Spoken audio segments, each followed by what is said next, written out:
Last class అయితే ఇక్కడ continue చేస్తున్నాను. ఆర్బీఐ ఎటువంటి ఫార్బియన్స్ అనేది తీసుకొచ్చింది 2015లో, ఇలాంటిది వాళ్ళ సిచ్యువేషన్లో వస్తే పరిస్థితుల గురించి ఎక్స్ప్లెయిన్ అయితే చేస్తున్నాను. దాని తర్వాత almost 2x doubled when compared to the pre forbearance levels. ఏమంటున్నారంటే ఇక్కడ 2x లెవెల్స్లో అయితే ఎన్పిఎస్ నాన్ పర్ఫార్మింగ్ అసెట్స్ అయితే మళ్ళీ అయితే వచ్చినాయి అని చెప్తున్నారు. మళ్ళీ అయితే తెర మీదకి తీసుకురావడం అయితే జరిగింది. అంటే ఫస్ట్ ఏంటంటే ఎన్పిఎస్ అనేవి ఎట్లా ఉండేవంటే పీక్ స్టేజ్కి వెళ్ళినాయి. దాని తర్వాత రేవులు తీసుకురావడం వల్ల కొంచెం అయితే తగ్గినాయి. కానీ ఇప్పుడు ఏంటంటే దీనికన్నా దారుణ సిచ్యువేషన్లో పెరిగిపోయినాయి కదా. దీనికంటే 2x డబుల్ అయితే లాస్ట్ టైం ₹10 కట్టలేని స్థితిలో ఉంటే 2010, 2008 సిచ్యువేషన్లో, ఈ 2015 టైం వచ్చేటప్పటికి ఇది ఎక్కడికి వెళ్ళిందంటే 20%కి వెళ్ళింది. అట్లనే ఈ లెవెల్ ఆఫ్ కనుక ఎకనామీ కనుక మనం తీసుకున్నట్లయితే ఈ 2020కి 40%, 60% వెళ్తే ఈ డిజిటల్ ఎరాకి ఏదైతే డెఫినెట్గా అనేది స్టేట్ అనేది డెఫినెట్గా స్టేట్ మొత్తం బ్యాంక్రప్ట్ అవుతుంది. ఇక్కడ స్టేట్ అంటే ఇండియా కంట్రీ. సో అట్లాంటివి అయితే థింగ్స్ అయితే జరుగుతాయని చెప్పుకోవచ్చు. అట్లనే ఏదైనా ఎకనామిక్ రిఫార్మ్స్ చేసేటప్పుడు అంటే ఫోర్కాస్టింగ్ చేస్తారు.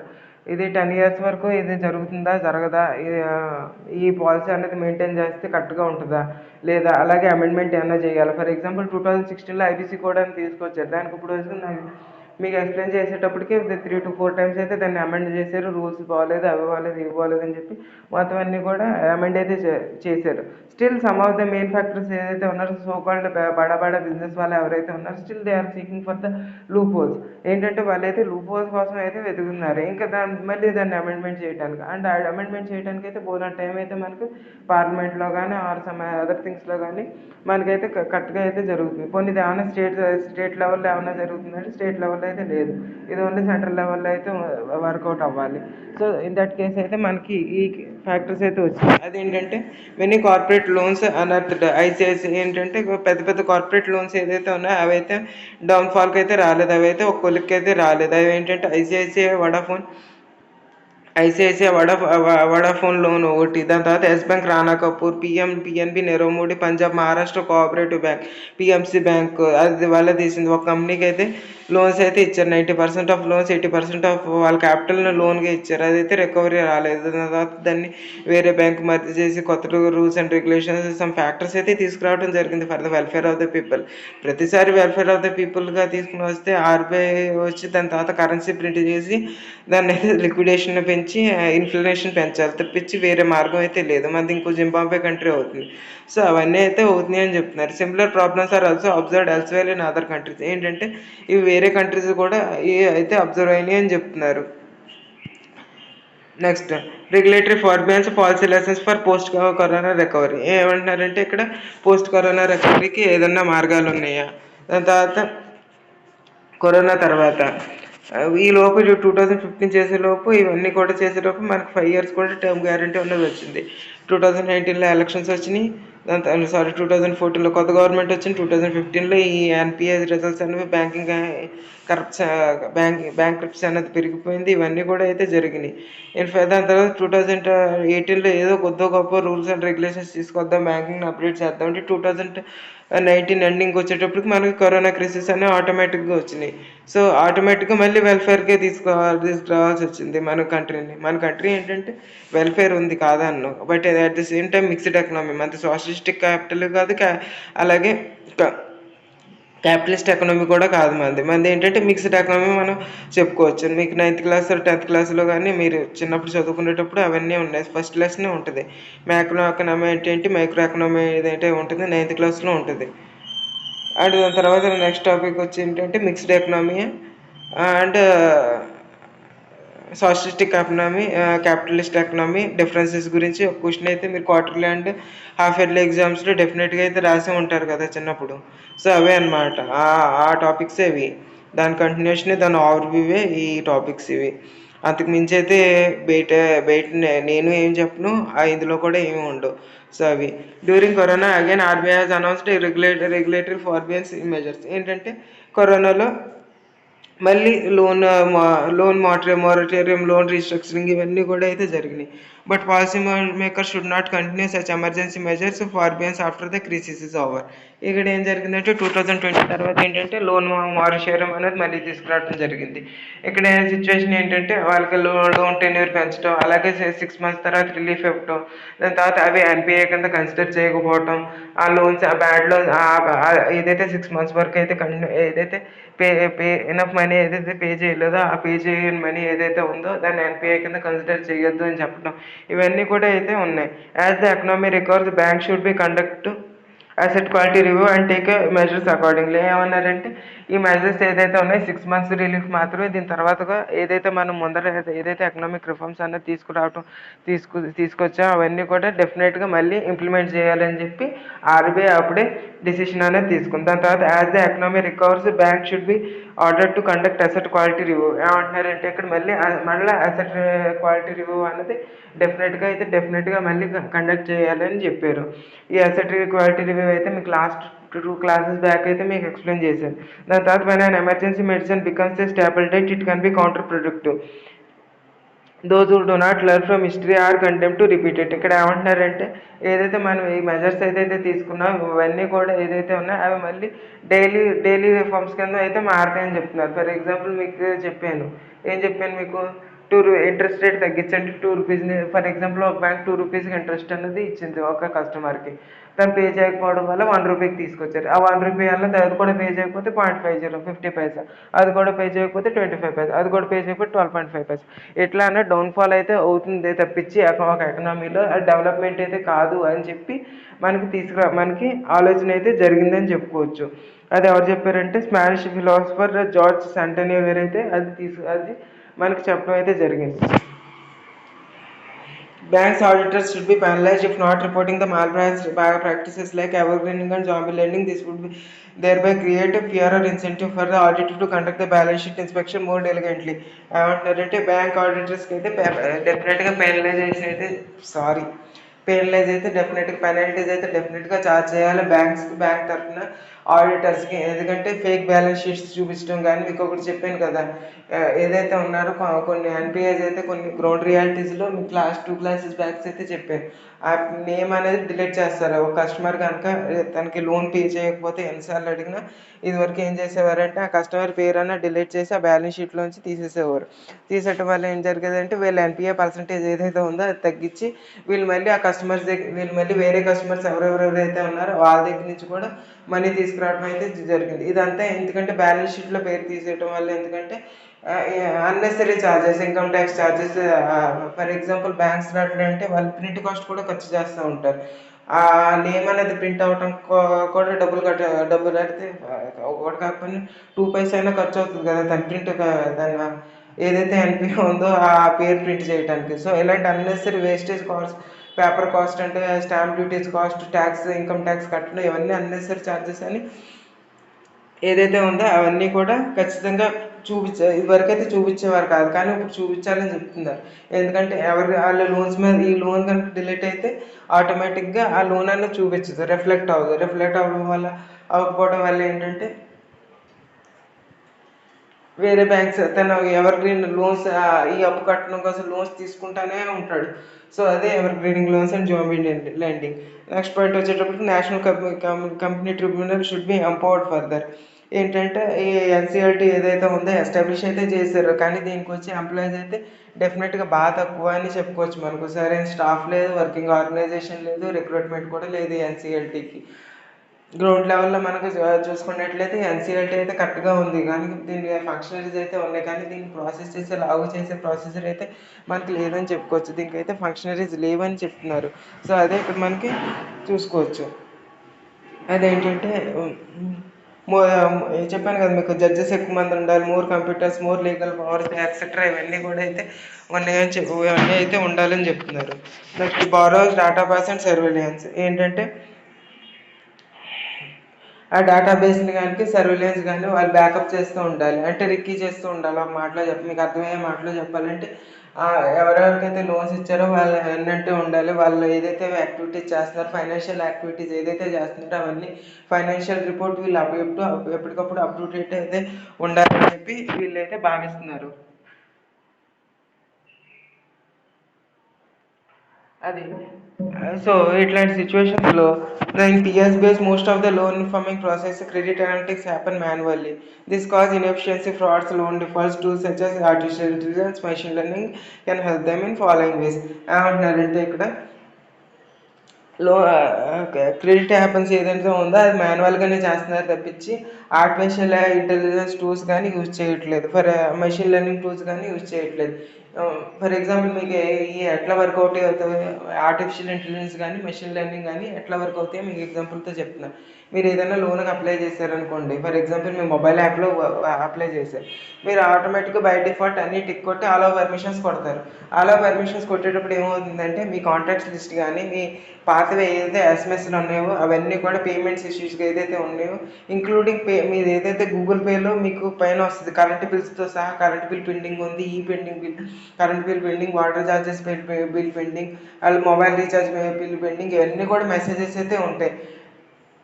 ఆర్టిఫిషియల్ ఇంటెలిజెన్స్ టూల్స్ ఏం చేస్తాయంటే మీ ఇన్బిల్ట్ యాప్లోనే ఉంటుంది. ఫర్ ఎగ్జాంపుల్ ఏదైనా మనీ ఇచ్చే యాప్స్ చూసుకోండి, మనీ వ్యూ కానీ, మనీ వ్యూ, నావి, క్రెడ్, ఇవన్నీ కూడా ఏంటంటే ఆ డేటా అంతా కూడా సీక్రెట్గా తీసుకుంటుంది. మీరు ఏంటంటే ఓవర్లుక్ చేసుకుని టిక్ కొట్టి వాటిని అలౌ చేస్తారు పర్మిషన్స్.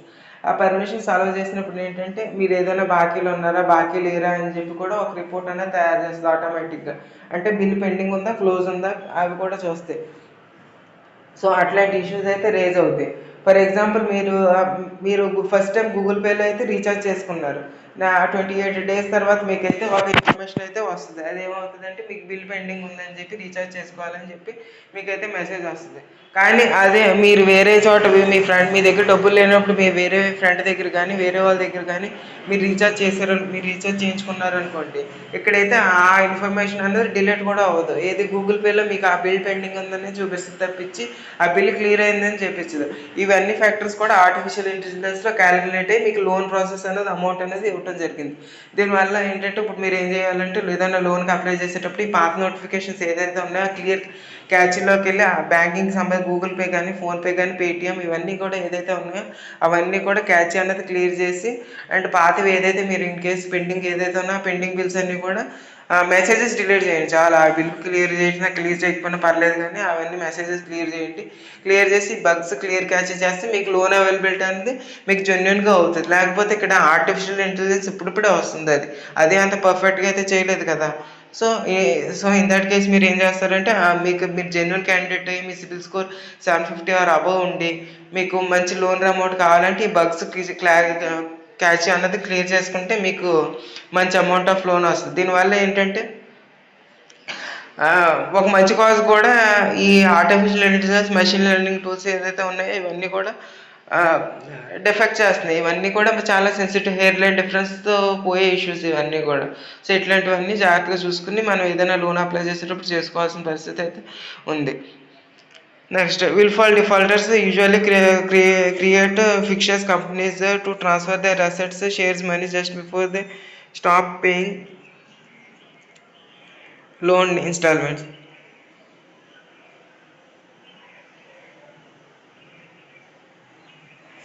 ఏదైతే ఉందో ఇప్పుడు ఫర్ ఎగ్జాంపుల్ బ్యాంక్ స్టేట్మెంట్స్ ఉన్నాయి. ఫస్ట్ ఇక్కడ బ్యాంక్ స్టేట్మెంట్స్కి వెళ్తుందని చెప్తున్నారు. ఫర్ ఎగ్జాంపుల్ డెఫినెట్గా యాప్ అనేది యూజ్ చేసి మీరు మనీ అనేది ట్రాన్స్ఫర్ చేస్తున్నారు. కానీ ఇక్కడ పరిస్థితి ఏంటంటే మీకు బ్యాంకులో అయితే మనీ ఉన్నాయి.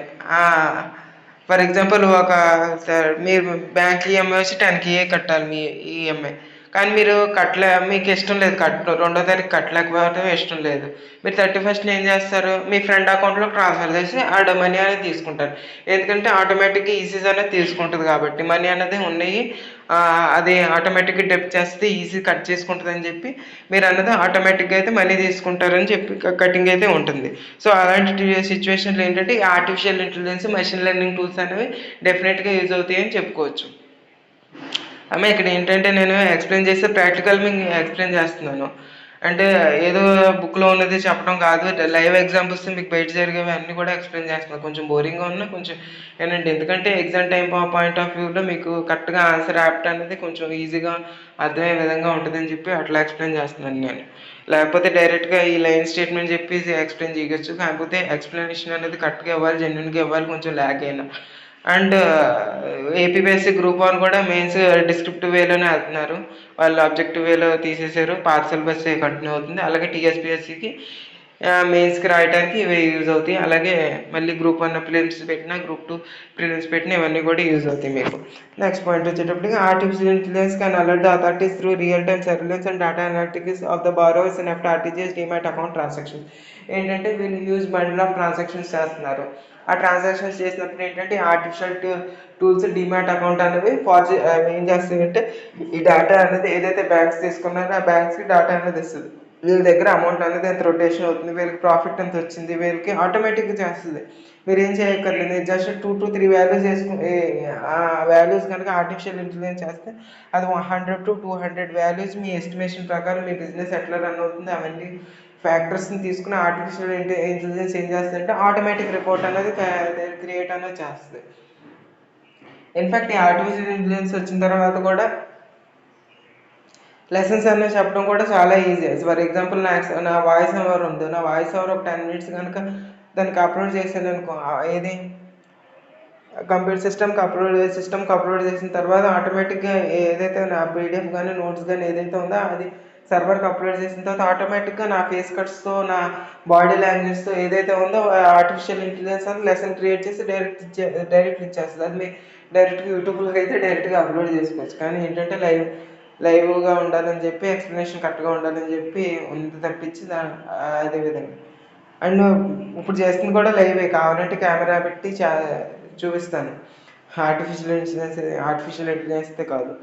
సో అట్లాంటి సిచ్యువేషన్స్ అయితే ఉన్నాయి. ఈ ఆర్టిఫిషియల్ ఇంటెలిజెన్స్ కూడా ఏంటంటే 1000 మెంబర్స్ చేసే పని ఒకటే ఒక 1 అవర్లో 1000 మెంబర్స్ చేసే పని ఇది ఒకటే చేయగలదు. ఆర్టిఫిషియల్ ఇంటెలిజెన్స్కి అంత ఇంపాక్ట్ అయితే ఉంది. సో ఫర్ దట్ పర్పసే కదా మనం రిసెషన్ అవన్నీ కూడా చూస్తున్నాం. హైదరాబాద్, బెంగళూరు ఇవన్నీ కూడా రిసెషన్ ఉన్నాయి. ఎందుకంటే ఆటోమేటిక్ సిస్టమ్ అయితే ఇప్పుడు మనకైతే వచ్చింది. ఇదివరకు అయితే కోడ్ రాయాల్సి వచ్చేది, ప్రోగ్రామింగ్ చేయాల్సి వచ్చేది. కానీ ఇప్పుడు ఏంటంటే ఆటోమేటిక్ చాట్ జీపీటీ ఉంది అండ్ ఆటోమేటిక్ బోలెన్ని ఫంక్షనరీస్ అయితే వచ్చినాయి, బోలెన్ని యాప్స్ అయితే వచ్చినాయి. కొన్ని ప్రీమియం సర్వీసెస్ కూడా ఉన్నాయి. అవి అప్లోడ్ చేస్తే మనకి ఈజీగా అయితే జరుగుతున్నాయి అని చెప్పుకోవచ్చు. Next geo tagging of cities, adding longitude latitude data with photos and videos of the factory, building, machinery, vehicles, aerospace, helicopter etcetera blah blah blah. ఏంటంటే అవి ఏంటంటే geo tagging of assets. Geo tag పెట్టడం, tag వేయటం. ఆ tag వల్ల ఏంటంటే ఆ exact body location ఎక్కడైతే ఉందో అది మనకు తెలుస్తుంది. ఫర్ ఎగ్జాంపుల్ మొబైల్ తీసుకోండి, మొబైల్ కానీ బళ్ళు కానీ, కార్స్ కానీ, హెలికాప్టర్స్ కానీ, ఏదైనా లోన్స్ కనుక పర్చేస్ చేస్తే అది ఎక్కడెక్కడ తిరిగిందో అవన్నీ కూడా. ఫర్ ఎగ్జాంపుల్ ఒక పర్సన్ అనేవాడు ఎగ్గొట్టేసాడు అనుకోండి లోన్, సారీ ఫర్ ఎగ్జాంపుల్ ఒక పర్సన్ అనేవాడు తీసేశారనుకోండి, లోన్ అనేది కట్టడం ఇష్టం లేదు అనుకోండి, తనకి బ్యాంక్ క్రియేట్ అనుకోండి. సో అలాంటి సిచ్యువేషన్లో ఏంటంటే తన వెహికల్, తన ప్రాపర్టీస్ ఏదైతే ఉన్నాయో జియో ట్యాగింగ్ చేస్తే అది లొకేషన్ బట్టి వీళ్ళు అక్కడ అయితే వెళ్తారు. సో అవే మనకి ఇక్కడ చెప్తున్నారు. Scam stars can't pledge fictitious assets as collateral for loans. Scam stars can't pledge the same asset as collateral to multiple banks and NBFCs. ఏంటంటే ఇప్పుడు ఫర్ ఎగ్జాంపుల్ ఈ జియో ట్యాగింగ్ ఈ ఎగ్జాంపుల్, మీరు ఏదైనా కార్ అనేది పర్చేస్ చేసుకున్నారు అనుకోండి, మీరు పెట్రోల్ బంక్ దగ్గర పెట్రోల్ కొట్టించే దగ్గర కానీ, ఫర్ ఎగ్జాంపుల్ వెనకాల కానీ మీరు కనుక అది ఒక మట్టి టైప్ శాండ్ అనేది తీసుకుని దాని మీద స్ప్రే చేశారు అనుకోండి, రౌండ్గా 1 రూపీ బిల్ ఏదైతే ఉందో ఆ బిల్ ఆకారంలో అయితే అక్కడ స్టిక్ అయితే ఆ శాండ్ అనేవి ఉంటాయని చెప్పుకోవచ్చు మనం. ఎందుకంటే అక్కడ జియో ట్యాగింగ్ చేస్తారు. మీరు కార్ ఏదైనా లోన్ ఇన్సూరెన్స్ మీద తీసుకుంటే, ఇన్సూరెన్స్ కాదు, లోన్ ఈఎంఐ మీద తీసుకుంటే డెఫినెట్గానే జియో ట్యాగింగ్ అయితే ఖచ్చితంగా దానికైతే జరుగుతుందని చెప్పుకోవచ్చు. దాని తర్వాత collateral properties to multiple banks. ఏదైతే మీరు ఇప్పుడు ఇల్లు ఉంది, హౌస్ ఉంది, ఆ హౌస్ని 14 బ్యాంకుల దగ్గర తాకట్టు పెట్టలేరు, మార్ట్గేజ్ అయితే చేయలేరు. ఆటోమేటిక్గా ఈసీఎల్ అనేది తెలిసిపోతుంది. ఇన్కమ్స్ సర్టిఫికెట్లు అయితే తెలిసిపోతుంది. ఎస్ఆర్ ఆఫీస్కి వెళ్తే వాళ్ళు అయితే అప్లై చేసిన వెంటనే 2 days 3 days ఈసీ అనేది జనరేట్ చేసి ఇస్తారు. మనకి తెలిసిపోతుంది ఆ ప్రాపర్టీ ఎవరి పేరు ఉంది. సో అట్లాంటి సిచ్యువేషన్స్ కానీ ఒక ఆస్తిని వేరే వాళ్ళ పేరున తాకట్టు పెట్టడానికి అయితే కుదరదని చెప్పుకోవచ్చు మనం. GPS chips may be embedded in factory machines and vehicle to track their real-time location.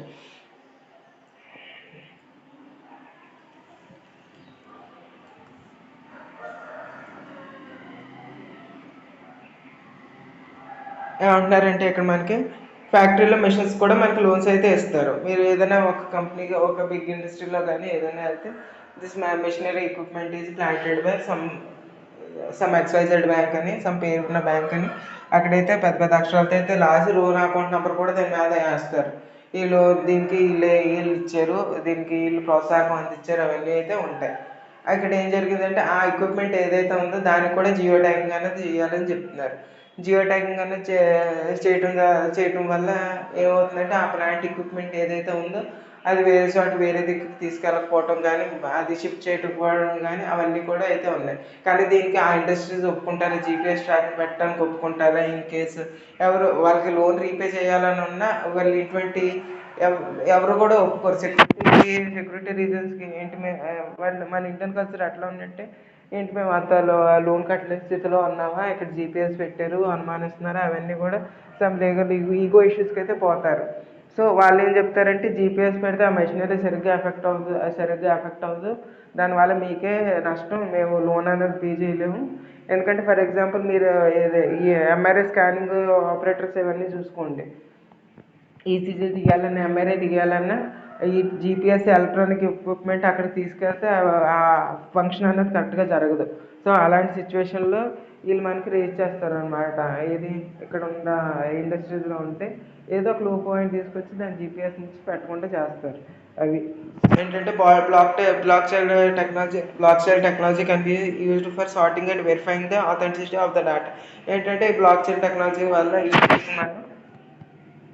మనం ఏం చేయాలంటున్నారంటే అది ఎక్కడ ఉంది, దాని కంపెనీ డేటా, దాని పర్ఫార్మెన్స్ ఇండెక్స్ ఎట్లా వర్క్ చేస్తుంది అన్నీ కూడా మనం తెలుసుకోవచ్చు అని చెప్పి బ్లాక్ చైన్ టెక్నాలజీ అయితే యూజ్ చేశారు.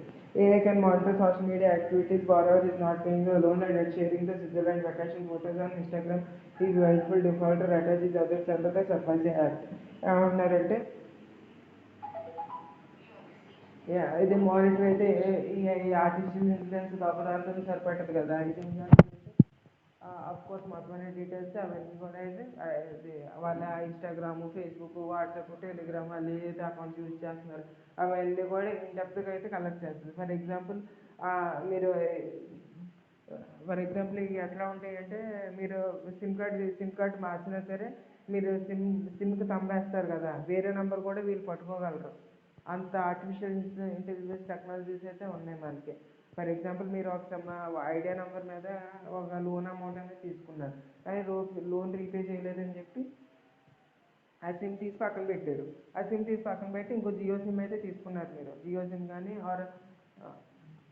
జియో సిమ్ తీసుకున్నారు, Jio SIM or Airtel SIM తీసుకున్నారు. ఆ ఎయిర్టెల్ సిమ్ తీసుకున్నప్పుడు మీరు డెఫినెట్గా ఆధార్ అథెంటిసిటీ అయితే ఇస్తారు, మీరు ఓటీపీ చెప్తారు, మీ దానికి ఆటోమేటిక్గా ఆ సిమ్ అనేది మీ పేరున ఎనబుల్ అవుతుంది. ఆర్టిఫిషియల్ ఇంటెలిజెన్స్ ఏం చేస్తుందంటే మీ ఆధార్ పేరున ఎన్నైతే సిమ్ కార్డ్స్ ఉన్నాయో అవన్నీ కూడా ఓపెన్ చేస్తుంది, అవన్నీ నెంబర్స్ కూడా ఓపెన్ అవుతాయి. అంత టెక్నాలజీ ఆర్టిఫిషియల్ ఇంటెలిజెన్స్ ఉంది. ఆ ఆర్టిఫిషియల్ టెక్నాలజీ యూజ్ చేసుకుని అవన్నీ కూడా యూజ్ చేసుకుని వీళ్ళు చేయాలని చెప్తున్నారు. ఇది ఏంటంటే సర్ఫాసీ యాక్ట్ మీకు చెప్పాను కదా, లోన్ కట్టాలని ఉన్నా వాడి దగ్గర డబ్బు ఉన్నా కట్టకపోతే వాడిని ఏం చేస్తారు, సర్ఫాసీ యాక్ట్ పెట్టి 4 to 4.3 years వరకు ఆ కేసు అనేది పెండింగ్ చేస్తారు. దీనివల్ల వాళ్ళకి బెనిఫిట్ ఉంటుంది, వీళ్ళకి బెనిఫిట్ ఉంటుంది. సో ఆ కేసు ప్రొసీడింగ్స్ అనేవి అట్లానే జరుగుతూ ఉంటాయి. సో అదే మనకి ఇక్కడ చెప్తున్నారు. Next point setup PS. మనకి అక్కడ మనకి కాన్స్టిట్యూషన్ లీగల్ టర్మ్స్ కూడా వచ్చినాయి, మీకు చెప్పడం మర్చిపోయాను ఇందాక. ఆర్టిఫిషియల్ ఇంటెలిజెన్స్ కానీ జీపీఎస్ ట్రాకింగ్ కానీ ఇవన్నీ కూడా పెడితే ఆర్టికల్ 19 ప్రకారం రైట్ టు ప్రైవసీ అయితే ఉండదు. తన ఇష్టానికి రైట్ టు లైఫ్ కానీ రైట్ టు ప్రైవసీ కానీ ఫ్రీడమ్ ఆఫ్ స్పీచ్ని ఇంపాక్ట్ చేస్తాయి అన్నమాట. ఏంటి మనకి లిబర్టీ అన్నది ఉంది ఇండియాలో, direct principles of state policy ప్రకారం అండ్ అదర్ ఫండమెంటల్ డ్యూటీస్ ప్రకారం మనకి లిబర్టీ అయితే ఉంది. మన ప్రియంబల్లో ఉంది కదా, ఈక్వాలిటీ ఉండాలి, జస్టిస్ ఉండాలి, లిబర్టీ ఉండాలి అందరికీ అని చెప్పి ఉంది. సో దీని ప్రకారం ఏంటంటే లిబర్టీ ఉంది. ఏంటి, నువ్వు ఇచ్చిన లక్ష్యకి నేను బానిసగా ఉండాలా, ఇవాళ బానిసగా ఉండకూడదనే కదా మేము ఇండిపెండెన్స్ తెచ్చుకుని రాజ్యాంగాన్ని రాయించుకుని కాన్స్టిట్యూషన్ రాయించుకున్నాం అని చెప్పి లీగల్ టర్మ్స్ లీగల్ ఒపీనియన్ కూడా మనకైతే ఉన్నాయి. ఇన్ కేస్ మీకు అట్లాంటి మెసేజెస్ ఎవరైనా పెట్టినా కూడా లీగల్గానే అవి పాయింట్అవుట్ అవుతాయి. ఏ బ్యాంకులు కూడా ఇండియాలో అయితే అట్లాంటివి అయితే పెట్టరు. ఏమని పెట్టరంటే పర్సనల్ లైఫ్స్లోకి అయితే వెళ్ళరు, అవి చేస్తారు ఇవి చేస్తారు అయితే వెళ్ళరు. డైరెక్ట్గా ఎవరైనా ఏ బ్యాంక్ కానీ మీరు లోన్ కట్టకపోతే లోన్ టైం పీరియడ్ ఇస్తారు అంతే. అంతకు మించి అయితే ఇన్డెప్త్గా అయితే ఏ డీటెయిల్స్ వాళ్ళకి తెలిసినా కూడా వాళ్ళు అన్నది బ్లడ్ చేయకూడదు మీ ముందు. ఫర్ ఎగ్జాంపుల్ మీరు వాడికి ₹1,00,000 లోన్ కట్టి లోన్ బాకీ ఉన్నా మీరు 5 to 6 lakhs కార్ పెట్టుకుని రోజు ఖర్చు పెట్టినా సరే ఆడు మిమ్మల్ని ఆ పర్సనల్ లైఫ్లోకి ఎంటర్ అవ్వడానికి వాడు అనర్హుడు కూడా. అది ఇండియాలో మనకున్న స్వేచ్ఛ స్వతంత్రం. అలా అన్నానని చెప్పి మీరు లోన్ ఎగ్గొట్టకండి. జస్ట్ రీపే చేయండి. జస్ట్ మీకు ఐడియా చెప్తుంది. మీ రైట్స్ అన్నవి మీకు ఎక్స్ప్లెయిన్ అనేది నేను చేస్తున్నాను. సెటప్ పిఎస్బిఎన్ నెట్వర్క్ ఏమంటున్నారంటే government should create a new organisation named PSBN network, public sector bank network. కానీ మన బ్యాంక్ వాళ్ళు ఇంకా సారీ టు ఎంటర్, మన బ్యాంక్ వాళ్ళు ఇంకా తెలివైన వాళ్ళు కదా. వాళ్ళు అగ్రిమెంట్ రాసేటప్పుడు లోన్ తీసుకునేటప్పుడు వాళ్ళ పర్సనల్ లైఫ్లోకి ఎంగేజ్ అవ్వచ్చు అని చెప్పి సంతకాలు పెట్టారు. అలాగే యాప్లో కూడా టిక్ పెట్టి ఇచ్చారండి అని చెప్పి కూడా వాళ్ళు ప్రాజెక్ట్ చేయొచ్చు. కానీ ఎన్ని ప్రాజెక్ట్ చేసినా అవన్నీ కూడా కోర్టు దృష్టిలో అయితే కొట్టేయడం అయితే జరుగుతుంది. డెఫినెట్గా ఇక్కడ హ్యూమన్ ఈజ్ ఏ సుప్రీం అనమాట. Why? Because our country is a democratic country. ఇక్కడ peoples are the kings. They are including banks and NPS organisation, state bodies అన్నీ కూడా they are all servants to the people. ఇక్కడ ప్రజలే రాజులు, పాలకులే సేవకులు. అది మనం గుర్తుపెట్టుకోవాలి. Next point, setup PSBN network. Government should create a new organisation named PSBN network. ఏమంటున్నారంటే ఇక్కడ పిఎస్బిఎన్ నెట్వర్క్ అనేది కొత్త నెట్వర్క్ అనేది క్రియేట్ చేయాలని చెప్తున్నారు. అదేంటంటే which will act as a fintech hub. ఏంటంటే ఫైనాన్షియల్ టెక్నాలజీ కింద ఇదైతే ఇంటర్ కనెక్టివ్ అనమాట. ఒక బ్యాంక్ ఇంకో బ్యాంక్ కనెక్టివిటీగా ఉండాలని చెప్తున్నారు ఇక్కడ. Whenever a borrower applies for a loan to a public sector bank, details will be sent to PSBN. PSBN will verify the credit worthiness and risk profile of the application through. ఏమంటారంటే ఎవరైనా ఒక customer కానీ లోన్కి apply చేశారు అనుకోండి, ఆ లోన్కి apply చేసిన తన pan card and Aadhaar card details ద్వారా, తను ఇచ్చిన బేసిక్ డీటెయిల్స్ ద్వారా తన హిస్టరీ అనేది, పాస్ట్ ఫైనాన్షియల్ హిస్టరీ అనేది డిక్టేట్ అవుతుందని చెప్తున్నారు. ఎక్కడ అవుతుంది? ఈ పిఎస్బిఎన్ నెట్వర్క్ ఏదైతే ఉందో ఈ నెట్వర్క్లో అయితే వస్తుందని చెప్తున్నారు. దాని తర్వాత artificial intelligence, machine learning and big data analytics explained in the previous section. ఇది దేని ద్వారా లాగు అవుతుందంటే artificial intelligence and machine learning and data analytics ఏదైతే ఉన్నాయో ఈ ఈ ఈ టూల్స్ యూజ్ చేసుకుని ఏదైతే ఉన్నాయో ఆ టూల్స్ యూజ్ చేసుకుని అయితే వీళ్ళు ప్రొసీడింగ్ అనేది చేయడం అనేది జరుగుతుందని చెప్పుకోవచ్చు. ఈ KYC know your customer, Aadhaar verification, cross checking is Aadhaar number against financial data from corporate affair ministry, SEBI, share market, income tax department, GST etcetera and some other departments. ఏమంటున్నారంటే ఈ కేవైసీ అనమాట. నో యువర్ కస్టమర్ తన basic data Aadhaar authenticity తీసుకున్న తర్వాత తన ఆధార్ ఎక్కడెక్కడ link చేశాడు. Ministry of కస్టమర్స్లో ఆ పార్టీ అనేది లోన్ తీసుకుని కంపెనీ అనేది కరెక్ట్గా రన్ చేస్తుంది. ఇన్ కేస్ కంపెనీ అనేది కరెక్ట్గా రన్ చేస్తే దాని లొకేషన్ ఏంటి, దాన్ని ఇక్కడ ఈ కొత్త లోన్కి వీళ్ళు ఏమన్నా చెప్పారా మనకి, వాళ్ళు ఆ కంపెనీ ఉంది కానీ ఆ కంపెనీ లేదు కానీ వీళ్ళకి ఎంత డ్యూ అమౌంట్ ఉంది కానీ లోన్ ఉంది, పెండింగ్ లోన్స్ ఇవన్నీ కూడా ఉన్నాయా లేవా ఇవన్నీ కూడా డెఫినెట్గా చెక్ చేస్తారని చెప్తున్నారు. దాని తర్వాత ఫైనాన్షియల్ డేటా, దాని తర్వాత కార్పొరేట్ మినిస్టర్ దగ్గర నుంచి ఆ ఫైనాన్షియల్ డేటా అనేది తీసుకుంటారు. కానీ అలా తీసుకుంటే ఎంతవరకు కరెక్ట్, ఆధార్ అథెంటికేషన్ తీసుకుంటే ఎంతవరకు కరెక్ట్, దీని మీద ఆల్రెడీ కేసు కూడా నడుస్తుంది అనుకుంటా, ఐ థింక్ సుప్రీంకోర్టులో. ఇట్లా ఫింగర్ ప్రింట్ వేసి ఆధార్ అథెంటికేషన్ ఒకటి ఇవన్నీ కూడా right to privacy, right to life ఇవన్నీ కూడా ఉన్నాయి, పర్సనల్ డీటెయిల్స్ తీసుకుంటాం ఇవన్నీ కూడా ఉన్నాయని చెప్పి ఆర్డర్ కూడా ఉంది.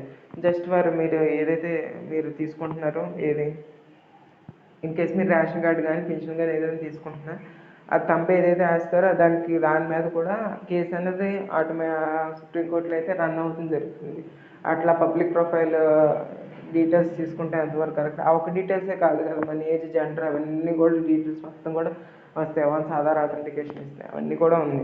దాని తర్వాత ఫ్రాడ్ ప్రివెన్షన్ తగ్గుతుంది, ఛాన్సెస్ ఆఫ్ ఎన్పిఎస్ అనేది తగ్గుతుంది, quicker decision making process, loan applications faster, cost saving for individual banks all of them can use single hub instead of spending on separate servers అంటున్నారంటే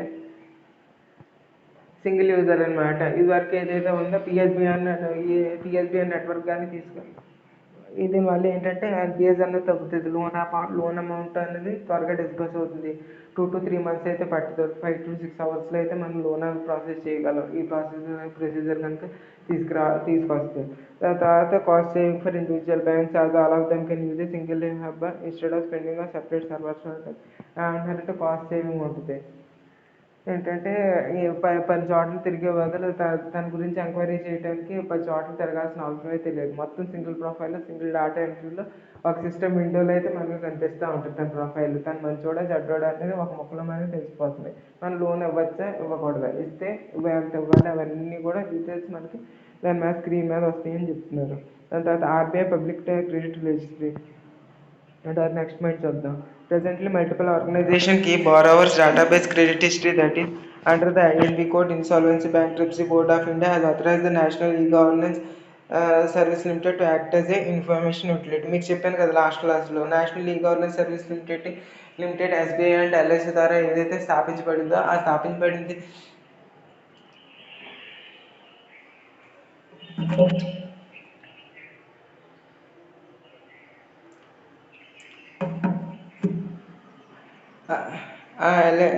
ఏదైతే స్థాపించబడిందో అది ఏం చేస్తుందంటే వీళ్ళ హిస్టరీ అన్నది, డేటా అనేది వాళ్ళు ఏదైతే వాళ్ళు డెఫినెట్గా అయితే వాళ్ళ దగ్గర ఉంచుతారని చెప్తున్నారు. అదేంటంటే ఒక ఆర్గనైజేషన్ కాదు, మల్టిపల్ ఆర్గనైజేషన్స్ అయితే చాలా అట్లాంటివే ఉన్నాయి. 5 to 6 అయితే అట్లాంటివి ఉన్నాయి. ఫర్ ఎగ్జాంపుల్ మీరు క్రెడిట్ అనే యాప్ ఉందని, అది ఏం చేస్తుందంటే మీకు ఆ క్రెడిట్ కార్డ్ డీటెయిల్స్ కానీ మీకు ఆ పేమెంట్స్ బిల్స్ కానీ మొత్తం A to Z బిల్స్ అది ఏం చేస్తుందంటే artificial intelligence, machine learning and big analytics tools use చేసుకుని ఏం చేస్తుందంటే మీకు ఎప్పటికప్పుడు అప్డేట్ ఇస్తూ ఉంటుంది అనమాట. మీరు ఎంత మనీ పే చేయాలి, మీరు ఎంత పే చేయాలని లోన్ అమౌంట్ డ్యూ ఉంది. గూగుల్ పే కూడా సీమ్స్ దట్ లైక్ ఉంది. అదేంటంటే సేమ్ గూగుల్ పే కూడా అవే అట్లనే ఇవ్వడం, కానీ గూగుల్ పే అంత ఇవ్వదు. ఏది క్రెడిట్ ఇచ్చినంత అయితే గూగుల్ పే అన్ని డీటెయిల్స్ అయితే ఇవ్వదు. Thus, under the Credit Information Companies Regulation Act, CISRA 2005, RBI has given license to CRISIL, old CIC, CARE, Fitch, India, ISRA, Brickwork Ratings, Smera, etc. as Credit Information Company. ఈ credit information companies అన్నమాట ఇవి. ఇది ఏంటంటే RBI licence ఇచ్చింది అనమాట. ఎవరెవరికంటే CRISIL, CARE, Fitch, India, ICRA, brick work rating, SMERA etcetera as credit information company ఇవన్నిటికైతే ఇచ్చిందని చెప్తున్నారు. అఫ్ కోర్స్ ఇక ఈ economic terms exam point of వ్యూలో అంత ఇంపార్టెంట్ కాకపోయినా జస్ట్ మీకు ఆన్సర్ రైటింగ్ ప్రాక్టీస్లో ఈ టెక్నికల్ టర్మ్స్ అనేవి యూజ్ అవుతాయి. ఒక ఐడియా అన్నది వస్తుంది. ఫర్ ఎగ్జాంపుల్ ఇంత అమౌంట్, ఇంత ఈ స్క్రీన్ మీద కనిపించేంతది మీరు ఎగ్జామ్లో గుర్తొచ్చింది అనుకోండి, మీరు వన్ లైన్లో ఆ పాయింట్ అనేది రిఫ్లెక్ట్ చేశారనుకోండి, రాశారనుకోండి, మీకు డెఫినెట్గా మంచి మార్క్స్ పడే అవకాశాలు అయితే ఉన్నాయి కదా. సో అందు గురించి అయితే ఇవన్నీ ఎక్స్ప్లెనేషన్ అయితే తీసుకురావడం అయితే జరిగింది. సో అక్కడ అక్కడ మీరు డైరెక్ట్గా ఈ పాయింట్ అనేది రేస్ చేశారు అనుకోండి, ఎన్పి అసెట్స్ ఏ విధంగా అది వాళ్ళ తీసిన అసెట్స్ ఏదైతే ఉన్నాయో అవి ఎట్లాగా రికవర్ చేయాలి అవన్నీ ఉన్నాయి అనుకోండి. ఏదైతే క్లాస్లో చెప్పానో అవన్నీ కూడా మీరు చేస్తే సరిపోతుంది. ఒక 2 to 3 లైన్స్లో మీరు అనలైజ్ చేసుకుని నీట్గా రాస్తే సరిపోతుంది. బ్యాడ్ లోన్స్ గురించి అడిగారు అనుకోండి, బ్యాంకింగ్ సెక్టర్లో ఒక ఎకనామిక్ క్వశ్చన్ అడిగారు అనుకోండి, ఫర్ ఎగ్జాంపుల్ ఎట్లా ఈ లోన్స్ కనుక ఎట్లా ఇవ్వాలి, లోన్స్ స్టార్టప్ కంపెనీస్కి ఇవ్వచ్చా ఇవ్వకూడదా అని క్వశ్చన్ అడిగారు అనుకోండి, అవి ఎంతవరకు వెసులుబాటు ఇచ్చారనుకోండి, మీరు నెగిటివ్స్లో ఈ పాయింట్స్ అన్ని రాశారనుకోండి, జస్ట్ అనలైజ్ చేసుకుని ఒక నేను చెప్పిన ఏదైతే ఉన్నాయో ఒక పారాగ్రాఫ్లో కానీ ఒక 2 to 3 లైన్స్లో రాశారు అనుకోండి, టెక్నికల్ టర్మ్స్ అన్ని యూజ్ చేసుకొని English or Hindi, English or Telugu రాశారనుకోండి, మంచి మార్క్స్ పడే అవకాశం ఉంది. So in that case a purpose నేను మీకు ఎంత డెప్త్గా చెప్తున్నాను. ఆర్బీఐ అంతే తప్పించి వేరేది ఉద్దేశం అయితే లేదు. జనరల్గా చెప్పేసి ఎక్కడైనా సరే 40 క్లాసెస్లో మొత్తం ఎకనామీ అనేది కంప్లీట్ చేయాలి. మొత్తం అన్ని టాపిక్స్ కూడా ఇండియన్ ఎకనామీ అనేది కంప్లీట్ చేయాలి. అది అంతవరకైనా ఉన్నాయి, 40 క్లాసెస్ లిమిట్. కానీ నేనైతే డెఫినెట్గా ఎక్స్టెండ్ అయితే జరుగుతుంది. నేను పెట్టుకున్నది అయితే 120 క్లాసెస్, బట్ ఇది ఎక్కడి వరకు వెళ్తుందో ఇంకా 120+ క్లాసెస్ అవుతుంది తప్పించి అంతకైతే తక్కువ. ఎకనామీ అయిన తర్వాత నెక్స్ట్ ఏపీపీఎస్సీ గ్రూప్ 2 ఏదైతే సబ్జెక్ట్స్ ఉన్నాయో అవి ఇంటర్లింక్, టీఎస్పీఎస్సీ గ్రూప్ 1 గ్రూప్ 2కి ఏవైతే లింక్ సబ్జెక్ట్స్ ఉన్నాయో Indian history, geography, social issues and challenges, అలాగే కరెంట్ అఫైర్స్ ఇవన్నీ కూడా నెక్స్ట్ క్లాస్లో అయితే చెప్తాను. మెంటల్ ఎబిలిటీ అయితే కొంచెం గ్రౌండ్ వర్క్ అయితే చేయాలి. Because myself I am weak in maths.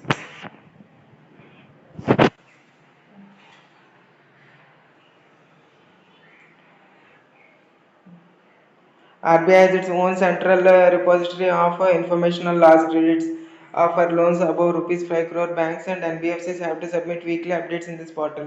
ఏంటంటే ఏదైనా లోన్స్ తీసుకున్నారనుకోండి, కస్టమర్స్ తీసుకున్నారనుకోండి, కొత్త ప్రాజెక్ట్స్ ఏదైతే ఉన్నారనుకోండి, కొత్త లోన్స్ ఏదైతే చేసినా, పాత లోన్సే మళ్ళీ పాత లోన్లో వాళ్ళకి మళ్ళీ కొత్త లోన్స్ ఏదైనా ఇచ్చినా, కొత్త ఏదైనా న్యూ అప్డేట్ ఏదైనా సరే ఈ పోర్టల్ అనేది వాళ్ళైతే అప్డేట్ చేయాలని చెప్పి మనకైతే సూచన అయితే ఇవ్వటం అయితే జరిగింది. నేను మళ్ళీ ఎక్స్ట్రా వర్క్ ఫోర్స్ ఎంప్లాయ్మెంట్ కూడా మనం పెట్టాల్సిన అవసరం అయితే ఉంది ప్రతి బ్యాంకులోనూ. Are some extra functionary duties అయితే వచ్చినాయి. వై బికాజ్ మనకైతే మనకైతే మనీ కట్టకపోవడం వల్ల ఫైనాన్షియల్ థ్రెట్ అయితే ఉంది. So for that purpose 1000 rupees మనకు రావాలంటే 10 రూపాయలు ఖర్చు పెట్టుకుని ఒక ఎంప్లాయీని అయితే పెట్టుకుని ఒక సిస్టమ్ అనేది అవన్నీ కూడా చేయాల్సిన సిచ్యువేషన్ అయితే ఉందని మనం చెప్పుకోవచ్చు.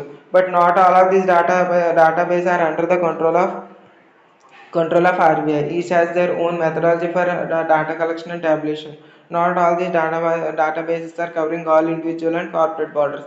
ఇక్కడ మనకి ఏం చెప్తున్నాడు, అన్నీ కూడా ఆర్బీఐ కంట్రోల్లో లేవు, కొన్ని అయితే వేరే వాళ్ళ కంట్రోల్లో ఉన్నాయి. వాళ్ళకి అనుగుణంగా వాళ్ళ ఫార్ములా మార్చుకుని వాళ్ళు రిపోర్ట్ అనేది తయారు చేయొచ్చు. ఫర్ ఎగ్జాంపుల్ హౌసింగ్ లోన్కి ఒకళ్ళు అప్లై చేశారనుకోండి, హౌసింగ్ లోన్కి వాళ్ళు ఒక కంపెనీ ఏం పారామీటర్స్ తీసుకుంటుంది, వాళ్ళు ఫుడ్కి ఎంత ఖర్చు పెడుతున్నారు, షెల్టర్కి ఎంత ఖర్చు పెడుతున్నారు, ఇంటర్నెట్ బిల్స్కి ఇవన్నీ బిల్స్కి ఎంత ఖర్చు పెడుతున్నారు అన్న పారామీటర్స్ని తీసుకుంటుంది.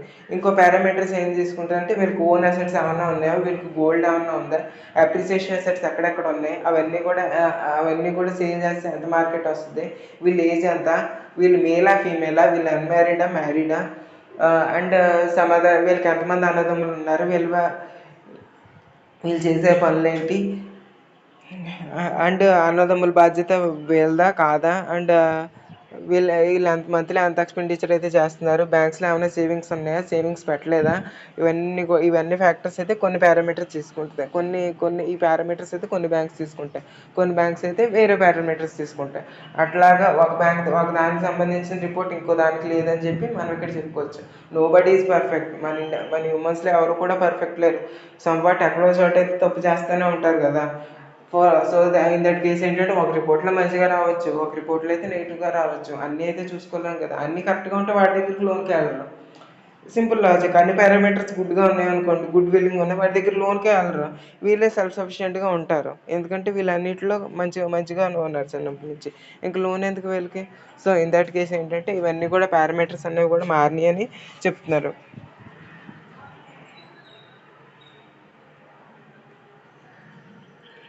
So RBI's Yashwant D. Dostale Committee 1718 recommended setting up a digital public credit register with following features. అంటే కింద చెప్పిన ఫాలోయింగ్ ఫీచర్స్ ఏదైతే ఉన్నాయో ఈ ఫాలోయింగ్ ఫీచర్స్ని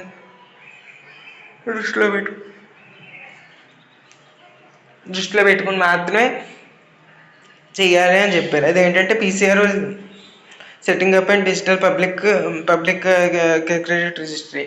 ఏమంటారంటే డిజిటల్ పబ్లిక్ క్రెడిట్ రిజిస్ట్రీ అన్నది తీసుకురావడం అయితే చేయడం జరిగింది. డిపిసిఆర్ ఏం చేస్తుందంటే వీళ్ళు setup under RBI using data from SEBI, corporate affairs ministry, GST, IBBI, banks, NBFCs etcetera. ఇది ఏం చేస్తుందంటే పీసీఆర్ అన్నది ఏం చేస్తుందంటే పబ్లిక్ క్రెడిట్ రిజిస్ట్రీ అనేది ఏం చేస్తుంది అంటే డాటా అనేది తీసుకుంటుంది. ఎవరి దగ్గర నుంచి? సెబీ దగ్గర నుంచి, కార్పొరేట్ అఫైర్స్ మినిస్ట్రీ దగ్గర నుంచి, జిఎస్టీ దగ్గర నుంచి, ఐబీబీఐ దగ్గర నుంచి, బ్యాంకింగ్ దగ్గర నుంచి, ఎన్బిఎఫ్సిస్ దగ్గర నుంచి.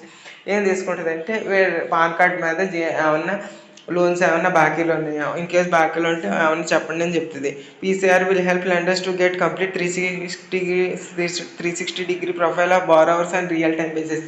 ఇదేం చేస్తుంది అంటే పీసీఆర్ అనేది డిజిటల్ పబ్లిక్ క్రెడిట్ రిజిస్ట్రీ ఏం చేస్తుంది అంటే 360 డిగ్రీ ప్రొఫైల్ ఏదైతే ఉందో ఆ ప్రొఫైల్ అయితే డెఫినెట్గా అనేది ఇస్తుంది. ఎవరికి ఇస్తుంది అంటే ఆ లోన్ లెండర్స్ ఎవరైతే లోన్ అప్లై చేస్తారో అప్లై చేసిన బ్యాంక్ అయితే పంపుతుంది అనమాట, రిపోర్ట్ అనేది ఇస్తుంది కార్డ్ని. దాని తర్వాత PCR will help RBI and early detection of systematic stress, checking the efficiency of monitoring policy and other big data analytics. ఇది ఏం చేస్తుందంటే ఈ ఆర్బీఐ అనేది డెఫినెట్గా ముందే చెక్ చేస్తుంది అనమాట. వీళ్ళు ఏమైనా స్ట్రెస్లో ఉన్నారో, వీళ్ళకి ఎంతవరకు లోన్ ఇవ్వాలి, ఇన్ కేసు ఇస్తే వాళ్ళకి ఏమైనా స్కీమ్స్ అన్నవి అప్లికేబుల్ ఉన్నాయా, గవర్నమెంట్ తరఫున వెల్ఫేర్ స్కీమ్స్ ఏమైనా ఉన్నాయా, అవన్నీ కూడా 60:40 రేషియోలో ఏమైనా స్కీమ్స్ అప్లికేబుల్ ఉన్నాయి, వీళ్ళు స్టేట్ గవర్నమెంట్కి ఏమైనా అప్లై ఉన్నాయా, అవన్నీ కూడా. ఫర్ ఎగ్జాంపుల్ మనకు కొన్ని స్కీమ్స్ ఉన్నాయి, అదేంటంటే ఫుల్ అమౌంట్ అయితే సెంట్రల్ గవర్నమెంట్ ఇవ్వదు, కొంచెం అమౌంట్ 60% అయితే సెంట్రల్ గవర్నమెంట్ వస్తుంది, స్టేట్ గవర్నమెంట్ 40 వస్తుంది. కొన్ని అయితే నాన్ ట్రైబల్ ఏరియాస్ అయితే 90:10 రేషియోలో అయితే అదైతే ఉంది. ఏజెన్సీ ఏరియాస్లో 90:10 ఇస్తారు, అదర్ ఏరియాస్లో 80:20 కానీ 60:40 రేషియోలో సెంటర్ టు స్టేట్ రిలేషన్ అనేది ఉంటుంది. సో దాని మనకి చాలా స్కీమ్స్ ఉన్నాయి, అగ్రికల్చరల్ స్కీమ్స్ ఉన్నాయి, అలాగే ఇరిగేషనల్ స్కీమ్స్ అయితే ఉన్నాయి తెలంగాణ అండ్ ఆంధ్రప్రదేశ్లో. అది ఏం చేస్తుందంటే 90% ఏదైతే ఉందో సెంట్రల్ ఇస్తుంది, 10% ఏదైతే ఉందో ట్రైబల్ ఏరియాస్లో ఫండింగ్ గురించి నేను చెప్పాను. 10% మాత్రం స్టేట్ గవర్నమెంట్ పెట్టుకోవాలి, స్టేట్ గవర్నమెంట్ చూపించాలన్నమాట మా దగ్గర 10% ఉంది, నువ్వు 90% ఇస్తే మేము ఆ వెల్ఫేర్ తీసుకొస్తామని చెప్తున్నారు. ఇవన్నీ కూడా టెక్నికల్ టర్మ్స్ ఉన్నాయి. ఫర్ ఎగ్జాంపుల్ హౌసింగ్ స్కీమ్ తీసుకుందాం. అదేంటంటే 1,80,000 సెంట్రల్ గవర్నమెంట్ హౌసింగ్ స్కీమ్ ఇస్తుంది ప్రతి ఒక్కరికి. ప్రధానమంత్రి ఆవాస్ యోజన ఉంది. అదేంటంటే 1,80,000 స్థలం చూపిస్తే కనుక సెంట్రల్ గవర్నమెంట్ అనేది ఇస్తుంది ఫండింగ్. కానీ కొంచెమైనా స్టేట్ గవర్నమెంట్ ఫండింగ్ కూడా ఉండాలి కొన్ని స్టేట్స్లో. ఆ రేషియో చెప్తున్నారు. కొన్ని ఏరియాస్లో ఏంటంటే ఈ రేషియో 90:10 ఉంటుంది, కొన్ని ఏరియాస్లో 60:40 రేషియోలో ఉంటుంది. అదే ఇక్కడ అదే ఈ క్వశ్చన్స్ అన్నీ లాస్ట్లో ఇచ్చారు.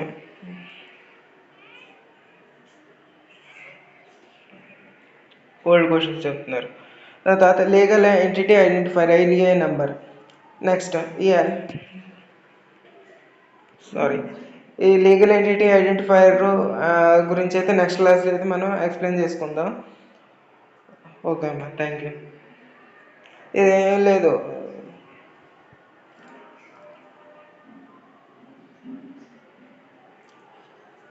ఇదేంటంటే గ్లోబల్ నెంబర్. ఇది మనకి ఇండియాలో ఎట్లయితే పీసీఆర్ ఉందో అట్లాగే సేమ్ వైస్ వర్సా సెంట్రల్ అది గ్లోబల్ ఇండియాలో ఉంటుంది, గ్లోబల్ వరల్డ్ లెవెల్లో ఉంటుంది. అదే మనకి ఇక్కడ చెప్పారు.